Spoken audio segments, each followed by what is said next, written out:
Welcome, everyone, to the Up on the Soapbox podcast. This is episode 37.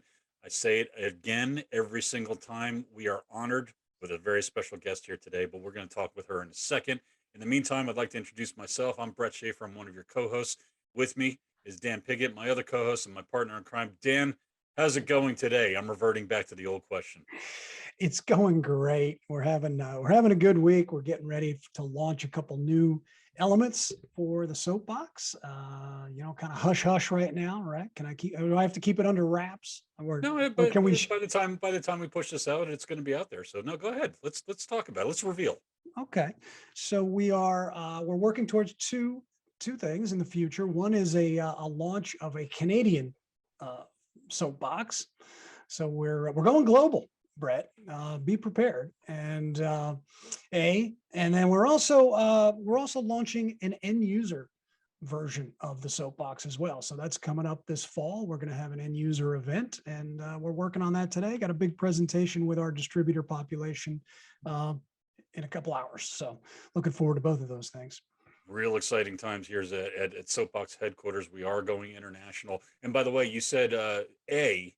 And I thought there was going to be a B, but then I realized you were talking about Soapbox Canada. So I was trying to be, that context. was my attempt at Canadian humor. Okay, I got you. Very good. Enough about us. Let's talk about our special guest with us today. We are very honored to be with the PPAI Woman of Achievement for this year. Really special honor. She's just back on the heels of celebrating that honor here in Charlotte, North Carolina, right outside of my hometown in Clover, South Carolina. But enough about me.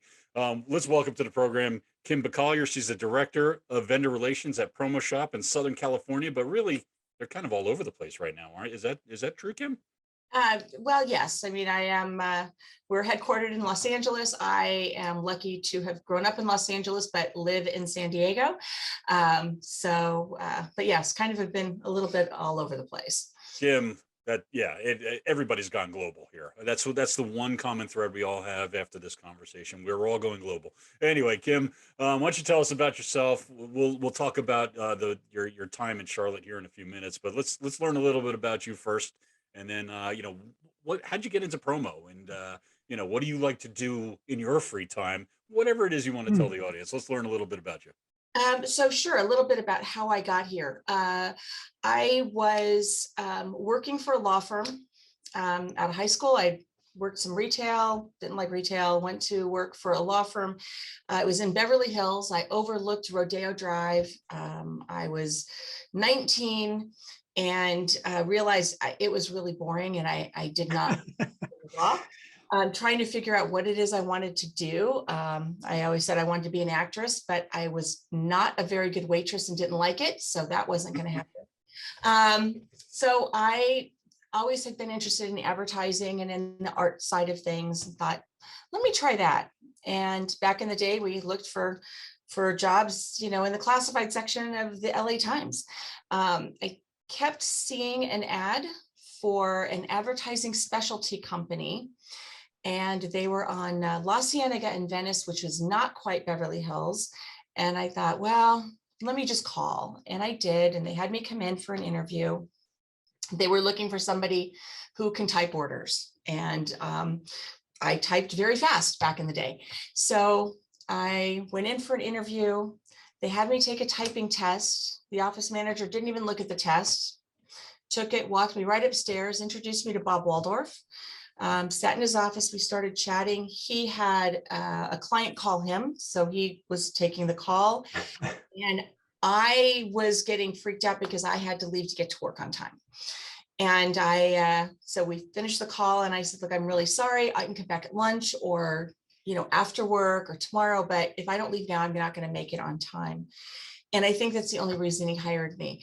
We walked downstairs, he thanked me, he made me the job offer, and I left. Now, little did he know that at that time in my life, I really was always late. So I learned over the years, but I started at Idea Man doing typing orders during the holiday time. I think it was October. And I remember asking the office manager why she never looked at my typing test. And she says, "Oh, I don't know how to type, but you just sounded really fast." Can you spend a minute for the benefit of our younger audience talking Yeah. about what typing's all about? Oh, yes, yes. It's that thing that came way before the keyboard and the computer. No, you were literally using like three-part It forms, really is. right? Actually, it was like an IBM Selectric. Luckily, it was an electric typewriter. Gotcha. My mom was a secretary, so I learned as a kid on a manual. She had an old Royal manual typewriter, and my first actual typing class on a manual typewriter I think I was in 6th grade. And what they did is they painted over all the keys on the keyboard. So everything was orange, and all they had were the charts at the keyboard around the room. And so that's the only way you could learn to type. So I type by touch. It's like you had to learn how to do that. So I liked it. It was going through high school. It was very easy grade. We went to electric typewriters, and then I would be an easy A. So I would just always take a class in it because I could. But anyways, that's how I started. And we had, back then there were 8-part order forms that actually had everything with carbon paper and different color liquid paper for every time you made a mistake. And, you had your client invoice, you had the vendor PO, you had the one that went to the accounting book, you had the one that went to the salesperson, the acknowledgement for the client. I mean, it was all in one form. And, here we are today with, we just place it online and it's done. Kids will never know the joy of sniffing whiteout. Nobody ever.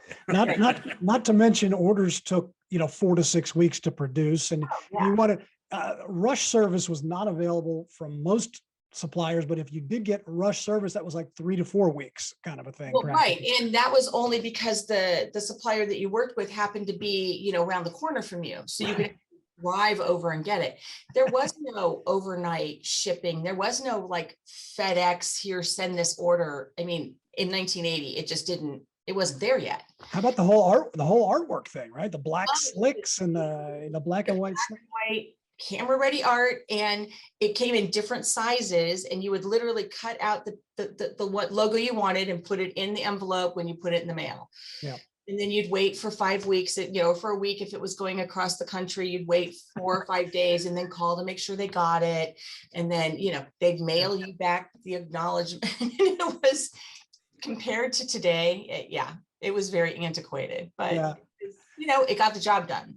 I guess so. So that was your first foray, was with IdeaMan. How did it develop from there? How'd you get to where you are now? So I, after the holiday season, obviously not as many orders. I was starting to do some filing, not a big person, not excited about filing.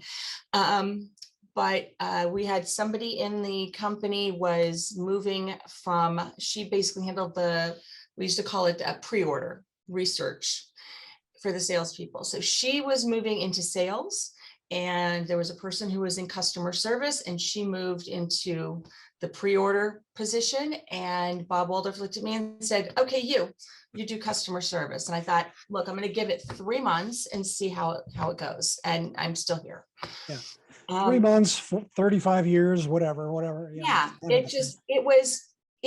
I was so interested. I remember when I first started typing an order, and I would look at these descriptions, like what is this stuff? Like I had no idea.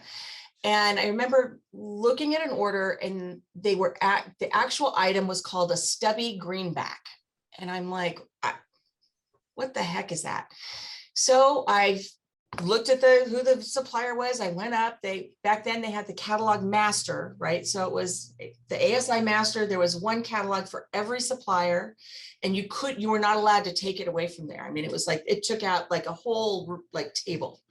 And I looked it up, and it actually turned out to be a pen that was clear that had shredded money in it. And I thought, wow, that's kind of interesting. And so as I was looking at orders and then calling on orders and checking with suppliers, I always started looking up what the items were. So I kind of got a little bit more familiar with that. Being in the customer service area, following up, talking to people at all around the country, all different, customer service people. you become friends. There's the factories that you guys work with that you work with all the time, and those are still some of my best friends to this day. Yeah. It was a great time. So just kind of did that for quite a while, and I was office manager for a while. Made a move up to Northern California with Idea Man, which was great. Lived up there for a few years. I did a small stint at Jack Nadell up in the Oakland area in the mid 80s. And when my husband and I got together, he was back in LA. He was in LA, so it was like back to LA, and ended up back at Idea Man this time, still in the pre-order department, but more in the research side of things. So loved it. First times getting to go to the Dallas show, starting to look for the products and sourcing what we have here. So did that for a few years. And when my husband and I wanted to raise our kids and get out of LA, so we made the move to San Diego. And I actually helped a friend start her own business because I was a corporate position. They never let you had to be in the corporate office. You couldn't even go to another office at that point. And a friend of mine that I had worked with was leaving to start her own company. So helped her set that up, and had an opportunity to go into sales. So when you're on the inside and you know what the salespeople are making, because obviously the commissions are there and it's pretty simple to figure out. And, they come and go, and, they're out. It looks like a very glamorous life. And I thought, well, I can do this. And I had an opportunity to go into sales. My first sale was $30,000. My next 10 were barely $200. And I would literally curl up in a ball and cry every day because I could not cold call. And I went to a sales training guy, and I thought, I'm going to do this. And he kept asking me, well, how much money do you want to make? And I'm like, well, enough to be comfortable. And he's like, well, what's that number? Like, I don't know, enough to make sure that the gas is paid and, the mortgage is paid, and I can still, I can still buy my kids' shoes without freaking out about it. And he's like, but how much is that? Is it 100,000, 200,000? And I just said, this is not for me. And it was the moment I realized that I was not in sales. I could sell anybody if they walked in the door. But you know what? I realized I am so much better behind the scenes and so much happier. But it gave me a really good perspective, because now I came back to, I ended up back at Idea Man in the research area. By then, this was, had fast forwarded to, we were at the early 90s, and I was able to move into that position in the San Diego office. I didn't have to be in the corporate office anymore. And it really gave me an insight as to what salespeople go through. It's great. I mean, that's perfect, experience for the position you now have. Talk to us about now. You're still not over at PromoShop yet, though, and Nope, still not over. So I went back to Idea Man. I thought, that's it. I'm here. I'm never leaving. I'm gonna retire from this company. And then in 1998, Bob Waldorf sold Idea Man to Halo. And so then we became part of Halo. My job changed because they had different needs. I was more office manager in San Diego, and then also training with all of our new people and learning their systems and training on the West Coast. So I was doing that for a few years. Halo went through a bankruptcy reorganization in 2002. And when that happened, all of the offices that had originally been Idea Man offices kind of scattered. Some stayed with Halo, which was more Lee Wayne style at the time. The San Diego office went to Brown and Bigelow. The majority of people from the Los Angeles office went to PromoShop. And so everybody kind of scattered, but we were all still in touch. I kind of was with Brown and Bigelow for about 6 months, and I was not they didn't have really a position for me, in especially the way they were set up at the time. And I was lucky that Jack Nadell was looking for somebody in vendor relations, and they had an office in San Diego, and it was wonderful. I moved over there for a couple of years, and still in touch with Jim Busher, who had been my mentor and friend, and he was the COO at Idea Man, and he went to PromoShop, and we chatted, and they had started growing a bit, and they said, well, we really want you over here. And it was a hard decision. Jack Nadell is a wonderful company, well respect everybody there, great people. But when I was doing my pros and cons, personally for me, PromoShop was like going home. There were so many people that I had worked with for so long. It was my family. Yeah.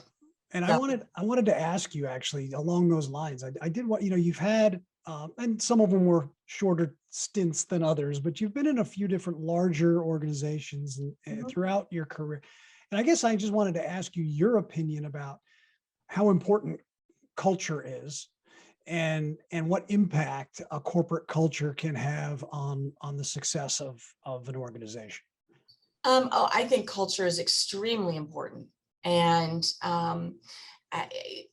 again, lucky to have worked with the companies that I did. They all had their own unique culture and their own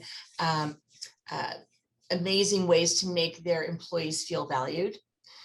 But for me personally, smaller is better, because I feel I have more of a voice, and I feel like I'm more integral to the team. And some of the larger companies, it's harder when people have been there for a very, very long time, and you're kind of coming in new, and you're kind of in the middle, and you're not necessarily in the corporate office. How do you make an impact? I can see that being a challenge for sure. Absolutely. Absolutely. Even though the company itself has a culture, and this is also the same at PromoShop. I mean, the company itself, we have a culture, but every office also has its own culture, right? It also has its own, intricacies. People have their different personalities, and how we work as a team here in San Diego is different than how our Encino office works as a team in Encino, and how the Garden Grove office works together, and how the LA office works together. Yet as a company, we still embody all of that.